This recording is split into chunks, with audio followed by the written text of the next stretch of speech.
workshop, Lead Your Club to President's Distinguished. Thank you for coming tonight. What does it feel like to be successful? It feels good, right? It feels, there's a gooey feeling you get when you're successful. Well, in Toastmasters, it's an official word, by the way. In Toastmasters International, for a club, the highest honor of success is President's Distinguished. And tonight we're going to talk about how your club can achieve that goal this year. We've brought together tonight 3 experts in the area of President's Distinguished. We're going to talk about the Club Distinguished Plan, the Distinguished Club Plan. We're going to talk about the Moment of Truth, which is an assessment of your club's health and how you run your club, whether it's a successful and fun and exciting club meeting. And we're also going to talk about trials and tribulations, roadblocks and difficulties that you may have in your club and how to overcome them. Our first presenter tonight is our immediate past district governor. She was on the team in District 52 when our district achieved distinguished status for the first time in a really long time. And then she went on to be district governor, and our district got distinguished again. She is kind of obsessed and kind of nerdy about the DCP, and she's going to explain that tonight. She's so obsessed with it, she is the district DCP chair. Please help me welcome Linda Cota-Kumagal. When I was district governor, I got this piece of sage advice. This is what I was told. Don't have humor. No laughter, no jokes, because jokes are always there to hurt people. So then, I get a call from our Lieutenant Governor of Education and Training, and she says, can you do a review of the DCP and kind of put some humor in there and some laughter? Shame on you, Tammy, we don't have humor. And then we have Jo with her have fun, make trouble. Shame on you. This is the DCP.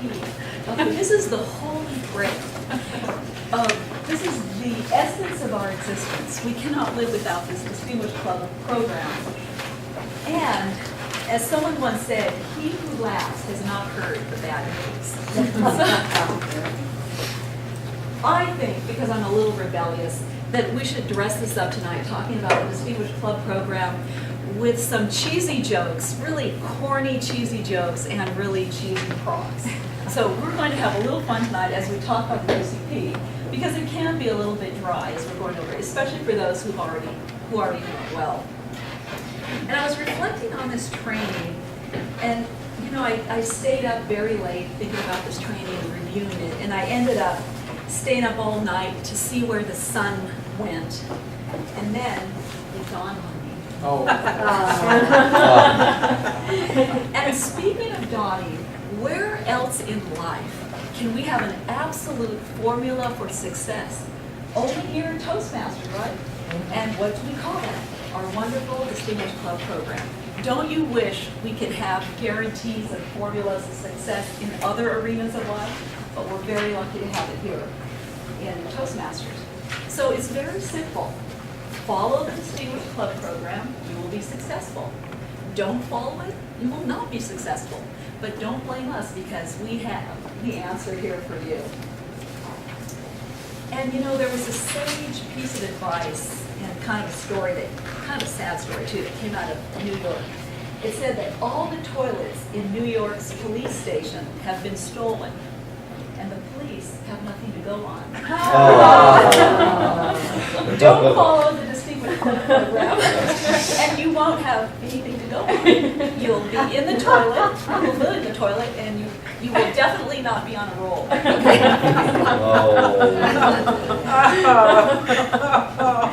Follow these goals to be a catastrophically successful club.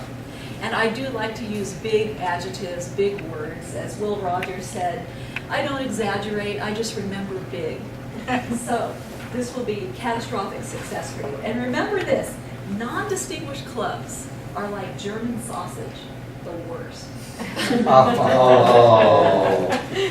want to see how many groans I can get tonight. So repeat after me. This is the mantra of District 52. Every member deserves to be a member of a distinguished club. Our members deserve that. And seriously, this is a human development organization. Our focus should be the quality of our clubs and the growth and development of our members. That should be our focus. So let's go over the goals. And did everyone get one of these back there? No. There's They look different. But that is the same thing. Yeah, I have the old stuff. Okay. I know, I should get a new one.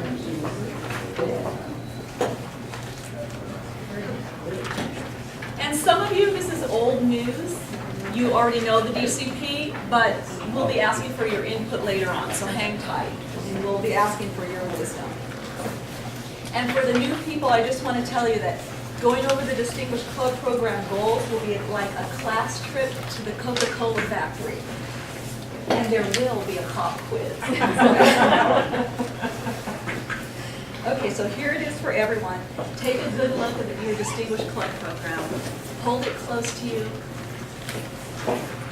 You will find this to be such a valuable tool. I was outside today kind of reflecting on the Distinguished Club Program, and I was at the park. And I was wondering why a baseball was getting bigger, and then it hit me. That is the value of the DCP. The value will hit you by the time. Okay, so let's take a look at the 10 goals of the Distinguished Club Program. How easy, just 10 goals. First of all, you can earn these goals in any order. We found out last term that some people thought you had to start with 1 and go through to goal number 10. You can do these in any order, and you can get any 5 of them, earn any 5 to be a distinguished club. So let's go over these. In fact, why don't we start at the back of the room with Becky, and would you like to just tell us the first couple? The first goal. Okay, the first goal is 2 members completing the competent communication. Correct. And then you have 1 goal. And the second goal is? 2 more competent communication men. Yes, so easy. You have 4 members complete their competent communicators, and you have 2 goals. And then, Yudhita, you want to tell us the third one? 1 AC bronze, silver, or gold. So any member can earn their advanced communicator bronze, silver, or gold, and you have a third goal. And how about the next one? 1 more AC bronze, silver, or gold. Correct. And then you have a 4th goal. 1 competent leader, advanced leader bronze, advanced leader silver, or distinguished Toastmaster. Correct. And there's your 5th goal. And 6th. 1 more competent leader, advanced leader bronze, advanced leader silver, or distinguished Toastmaster. Correct. And there's your 6th goal.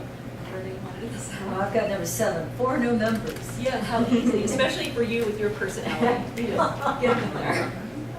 And then goal number 8. More new members. Very good. And 9. A minimum of 4 club officers trained during each of the 2 training periods. And when are those training periods? Do you know? But usually June and January. Okay. And then number 10. Officer lists are submitted on time and payments are paid on time at least once. And of course, Show Off knew it by heart. She wasn't looking. So how easy, right?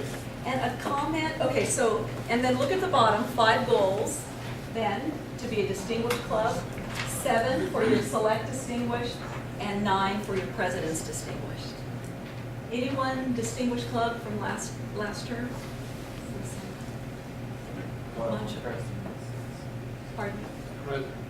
Or president's distinguished, very good, okay. And and then one comment, would there be a possibility, if you hit the 5 goals, of not being a distinguished club? How would that happen? If you didn't have your membership. Correct, you didn't have your membership. So you need to hit your goals and hit charter membership, which is 20 club members, or net 5. Okay? confused. So you have to hit the membership along with these goals. So for example, if on July 1st you have 12 members, you would need to net 5 new members by the following June 30th.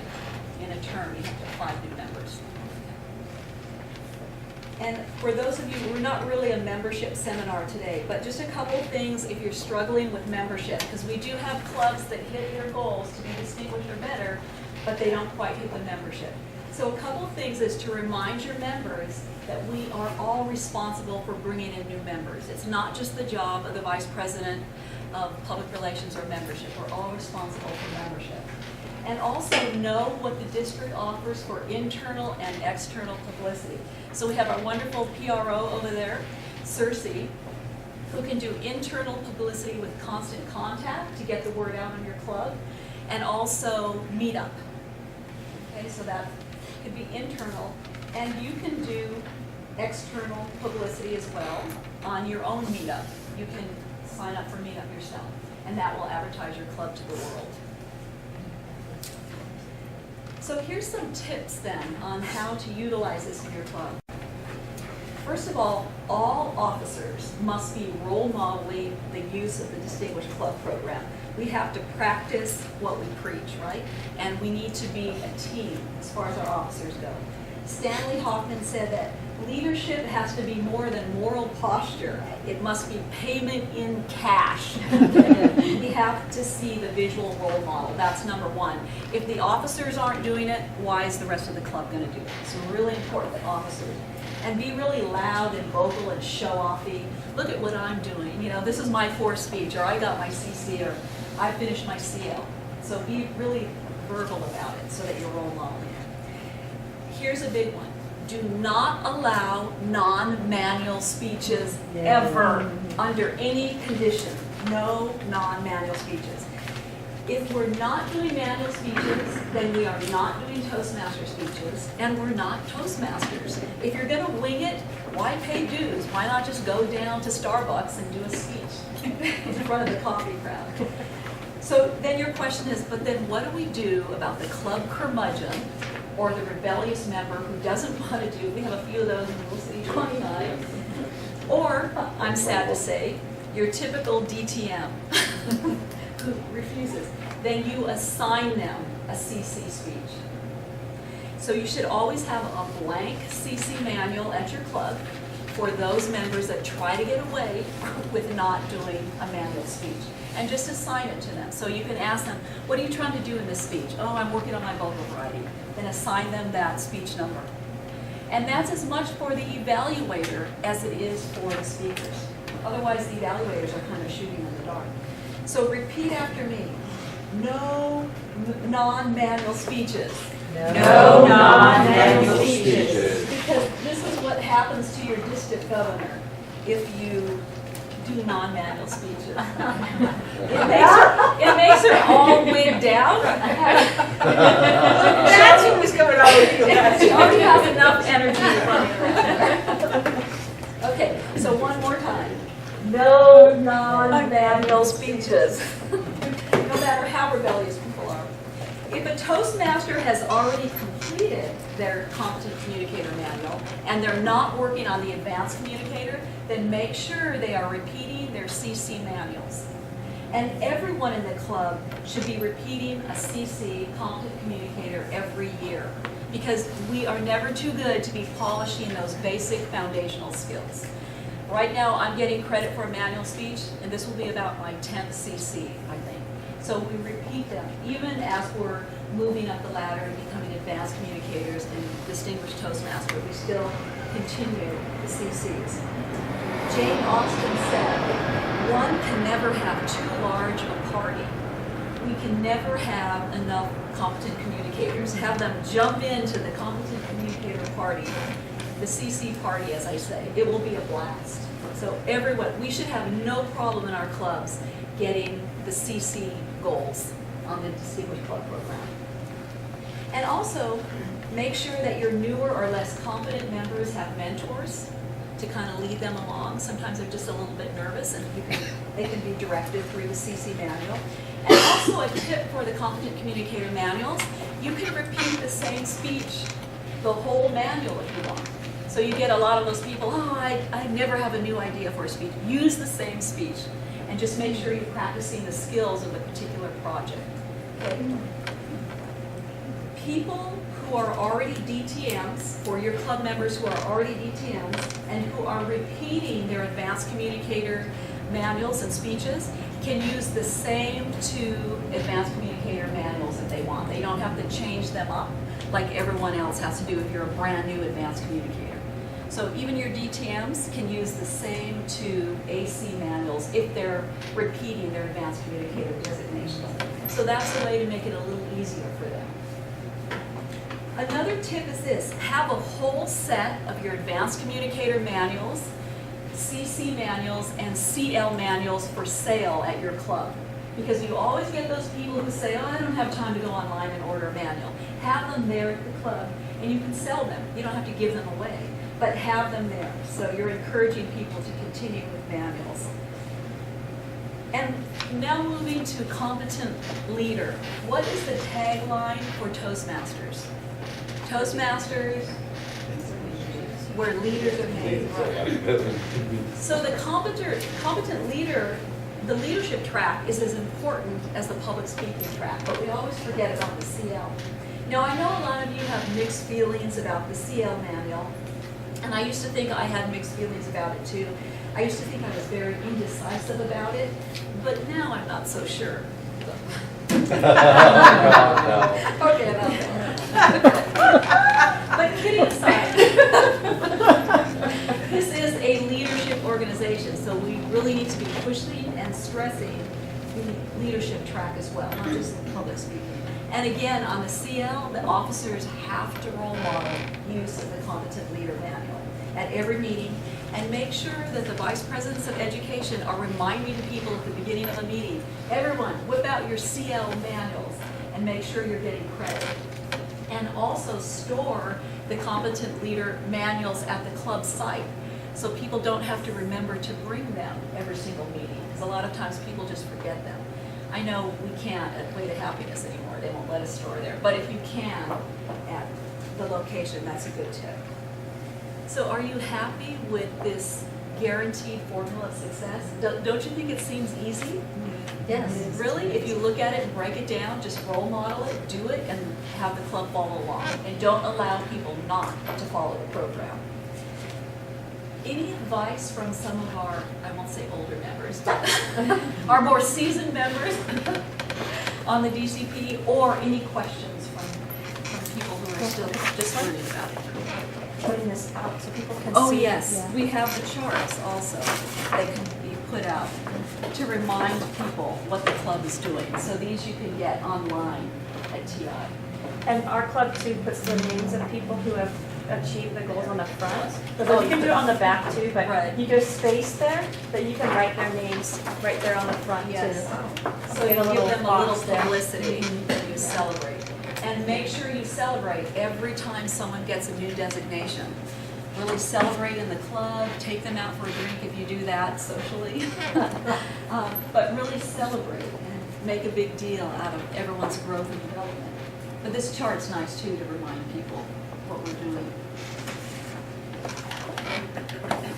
Well, I'll close then by saying that broken pencils are pointless. So are Toastmaster clubs that do not utilize the Distinguished Club.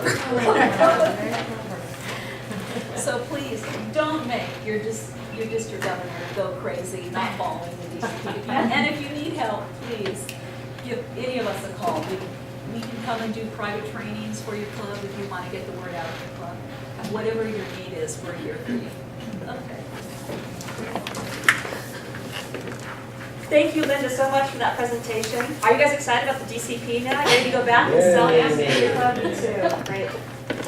I love when you said catastrophic. What did you say? Catastrophically successful club. That's awesome. I love. I can't say it very well, but I love that phrase.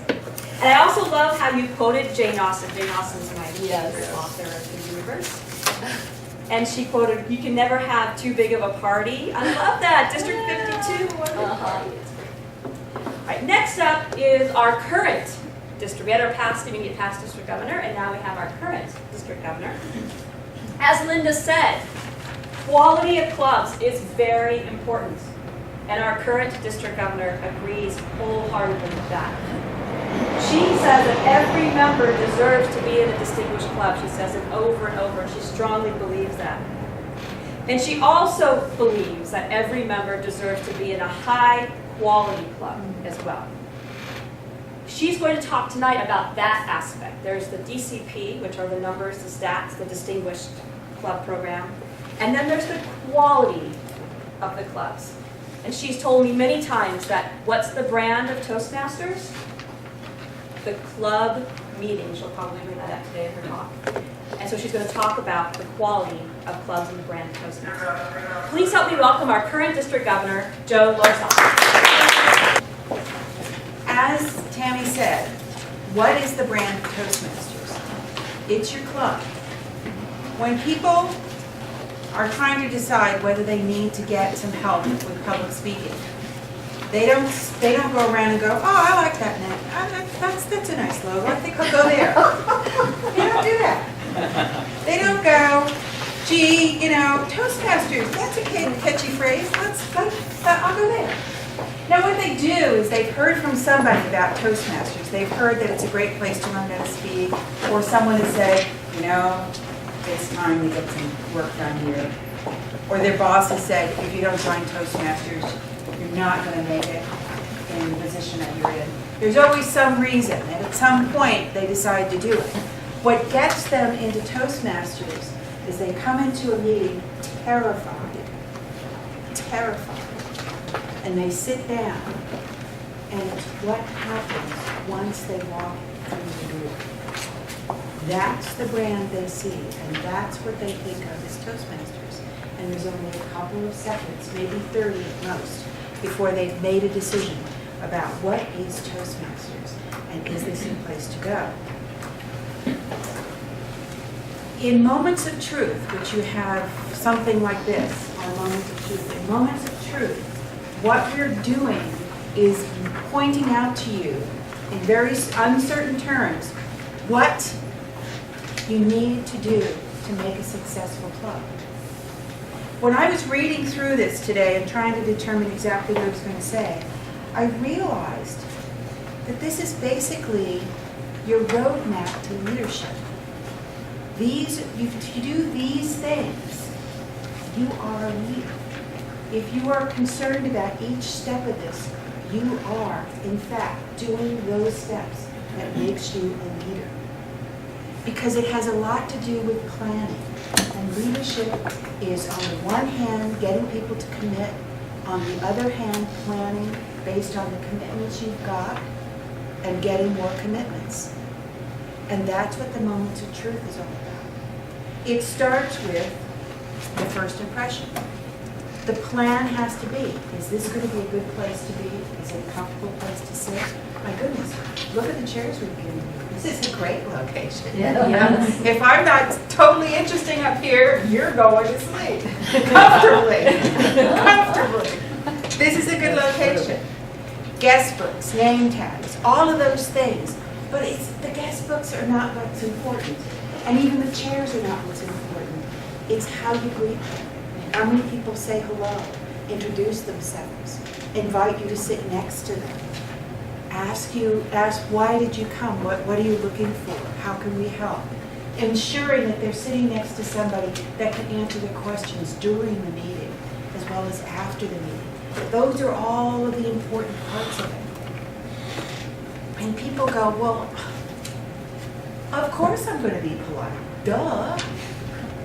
Well, I visited enough clubs to know that duh doesn't mean anything. There are a lot of people who go, oh, good, sit over there. We're not organized yet. Just sit over there while we figure out who's going to be the odd counter, and we'll tell you about that later. And that's what happens. That's because the planning's not there. The planning's not there. A well-organized, successful club does the planning ahead of time. Now, of course, every time you walk into a meeting, somebody somewhere along the line is not going to be able to make it. So there will always be short notice planning to go on. But the majority of it should be done. You should already have an agenda so you can just go, oh, Betty Smith, her daughter just got the flu. Off she comes, Bob Jones is coming in instead. Those type of things happen. But if you have it organized in an agenda, if you know who should be there, then it's very easy to make those replacements. Then you can take the time to say, hello, how are you, have a seat. If you've got any questions as a person of peer, we'll answer them for you. You don't have to worry about those things. The fellowship, variety, and communication. One of my favorite expressions from Lance Miller is, Toastmasters starts on time, ends on time, and does something interesting in between. I love that. And that's what we should be doing, something interesting in between. Maybe we have a theme, maybe we don't. But there are three things that we always do in Toastmasters. We always do table topics, we always do manual speeches, we always do manual speeches, and we always do evaluations. We always do those three things. If we're always doing those three things, then we are doing what Toastmasters do. And everything else sort of falls into place, settles in. And you can have a good, fun meeting and a well-planned meeting around those functions. So if you look at those things that are unchangeable, no matter what, and plan around those, it makes life very simple. And that's what program planning and meeting organization is all about. Membership strength. Who joins a club to speak to three people? I mean, I could talk to three people on the phone if I want to as a conference call. I can go walk down the street or walk down the hall at work and talk to three people. I don't need Toastmasters for that. I need Toastmasters for a group of people that I can talk to as a group, because that type of communication is unique. It's not the same as talking with my girlfriend on the phone. It's a different type of communication. And the only way you learn that, and the only way you can exercise that, is if there are other people in the meeting. And that's why in the DCP, number 7 and number 8 have to do with membership. Because it's common knowledge that if you don't have enough people in the audience, number one, you don't have enough functionaries, and number two, you just don't have enough warm bodies listening to what you have to say. And the idea of practicing speaking in front of a group becomes non-existent. So it's important to always get that club strength up. Part of the way you do that is by having a good meeting. I have always said, your best marketing tool is the CC manual. If you're doing the CC manual and people see you, your first speech and your third speech and your sixth speech and your eighth speech, they will see an improvement, a big improvement. If they've seen you attempt to speak somewhere else and fall on your face, and then you come to a Toastmasters meeting and they come to see you, they will be amazed. My first favorite personal story is about my dad.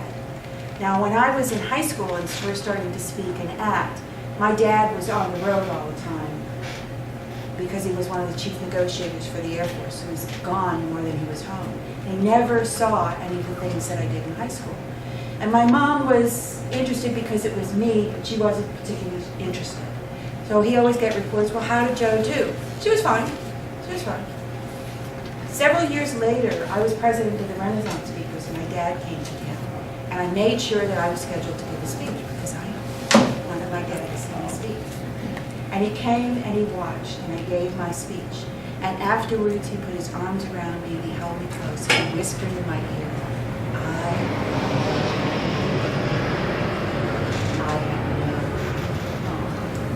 And that, to me, will be a memory I will keep for the rest of my life. Because I wanted him to know. Well, I've heard many friends of fellow Toastmasters say something very similar to their friends. Maybe you could do that. Oh my goodness, how incredible is that? Those are the things, those are the moments that are precious to all of us. And bringing your friends to your speeches is so important. And that's what Moments of Truth is talking about with membership strength. It's not just bringing new members in, it's making the meeting meaningful and fun and friendly, that people want to come back meeting after meeting, even if they're not speaking, even if they're not even providing as a functionary. When your club is big enough, there are actually times when you can just sit there and watch and not do anything else. It's rather fun to have happen. On the other hand, if you're at the meeting and somebody's kid has the flu, you can step in and be part of that group. And that's what membership strength is all about. It's not just that Toastmasters got to have this many numbers. There's a reason for it. If you've got 20 members, you know that there's a certain percentage that are never going to be at the meeting for life reasons.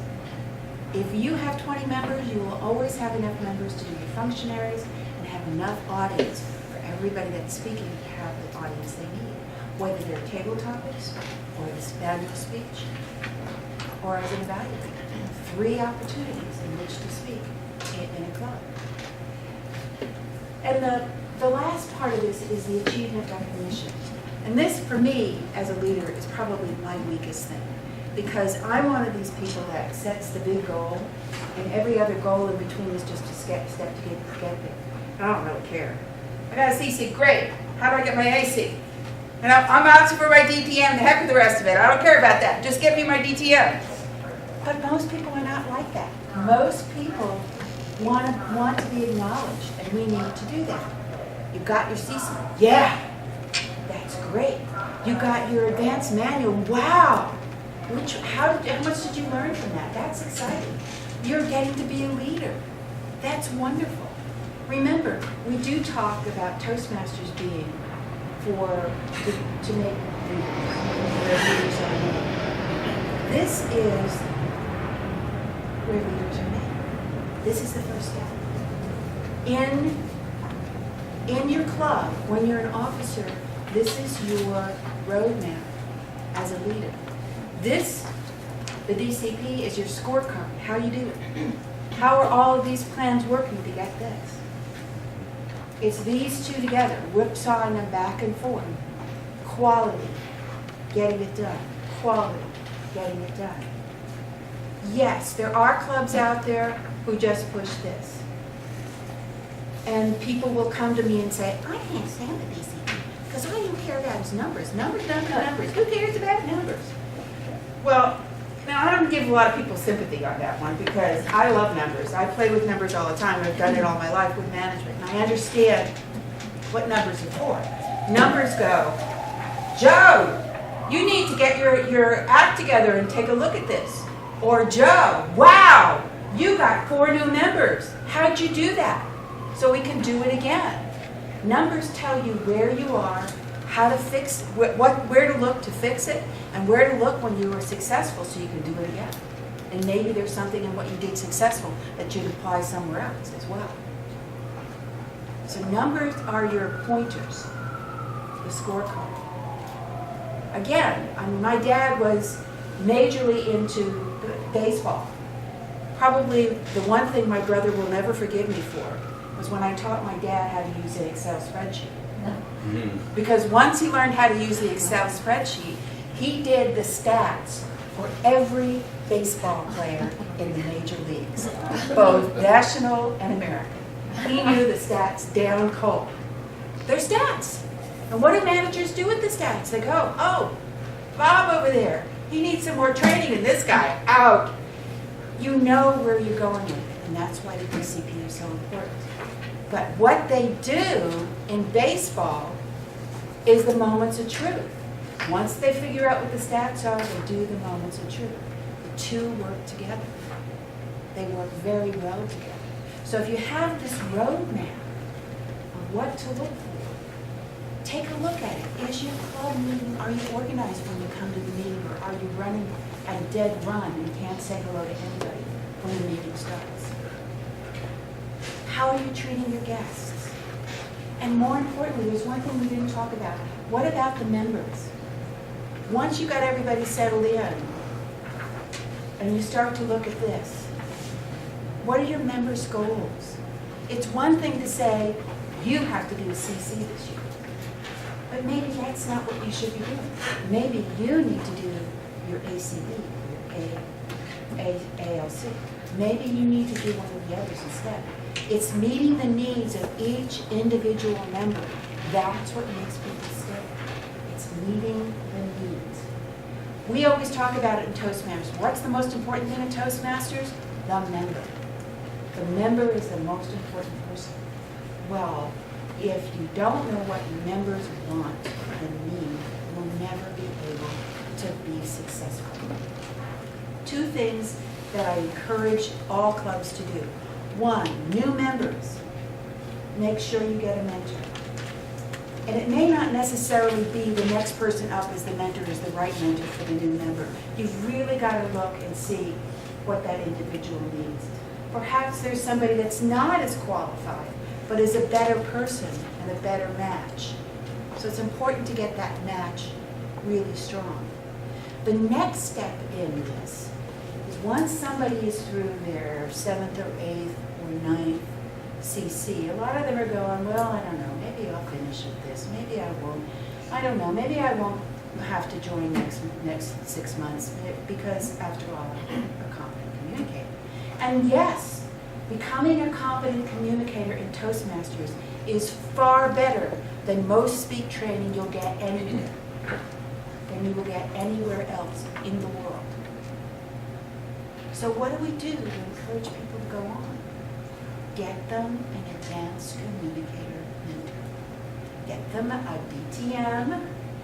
Take one of your DTMs and you know what? And get them to help guide. Make sure you have members in your club who are doing advanced manuals and announce that they're advanced manuals, not the competent communicator manuals, so they get an idea of what's out there as possibilities. There are 15 advanced manuals. There's plenty of different things you can do. I remember the last manual that I did to get my DTM, I did it quite honestly because all the speeches were really short. And I figured, great, I'll get those done. That was the hardest manual of all of the manuals I've done. Because I've never done those speeches before. I've never given a toast. Had to give a toast. Never gave an award. Had to give an award. Never had to accept an award. Had to accept an award. It was those types of speeches, and they were hard for me. They were short, but they were hard. So there's all kinds of different possible kinds of challenges involved. Somebody who has been through those challenges is a great one to be the mentor for someone who is on speech 7 or 8 or 9. So once again, let's just recap. This is your scoreboard. This is your roadmap. Do you know of anywhere else in the corporate world where they gave you 2 pieces of paper and said, this is your roadmap to success, and this is your scoreboard to success? Is there anything else in the world like that? That's why we say Toastmasters is where leaders are made, because we know we can give you the training that you need to be successful running a club. And then you can take these skills that you've learned here and take them out to the world and be successful. I've got a couple minutes. Are there any questions? Well, thank you very much for your attention and your interest.